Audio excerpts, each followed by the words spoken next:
Now tell me, if a company was looking at evaluating options for establishing an office or a manufacturing operation in China, where would it go to work out where the best location would be? So basically, I think one thing about doing business in China is quite interesting is that because for you do business in one area in China, like the cost can be significantly different from another area in China.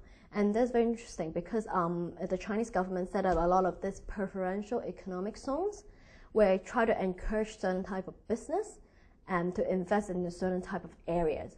For instance, we have this area in Shanghai called the Shanghai Pudong New Area. Yes. It's actually a new, it's a specific economic zone where actually they try to encourage insurance, finance, logistic, agriculture, import-export business in that particular area. And usually the zones provide solid infrastructure and preferential tax incentive and other logistic support that you can find.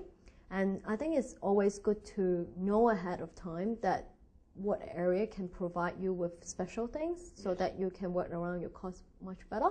And of course, as commercially, you have other commercial considerations for a location picking up. For example, you may want a proximity to your supplier and customers, and you may want a proper infrastructure, or you may want to be accessible to the labor with the right skill. So I think KPMG can provide you like a site-specific analysis for any specific kind of industry, and so that you can actually analyze the various location options before you actually. And what is best for you. And what is best for you. Yes. And what about foreign exchange regulation? It's something that we often hear about China.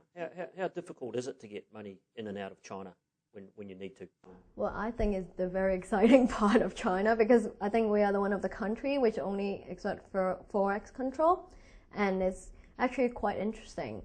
So broadly, I would say that renminbi, that is the Chinese currency commonly referred as yuan, is not freely exchangeable outside of China, and the inflow and outflow of capital is heavily regulated by this dedicated government body, which we call the State Administration of Foreign Exchange, where in short we call it SAFE.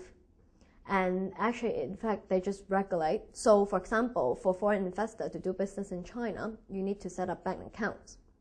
You need to get, like for example, you need to have a renminbi account for internal settlement, and you need a forex account for trade settlements or capital contribution.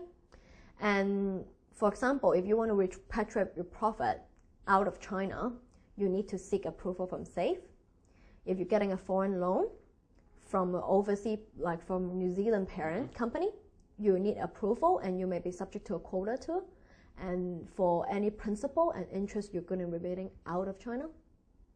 And broadly, I think the main idea you need to know is for any money going to remit out of China, you always need a tax clearance certificate, which is a receipt that indicate that you already pay your tax. So they make sure you pay your tax before you get the money out. And that's regardless of whether it's a dividend that you're distributing, it's anything. Yeah, correct.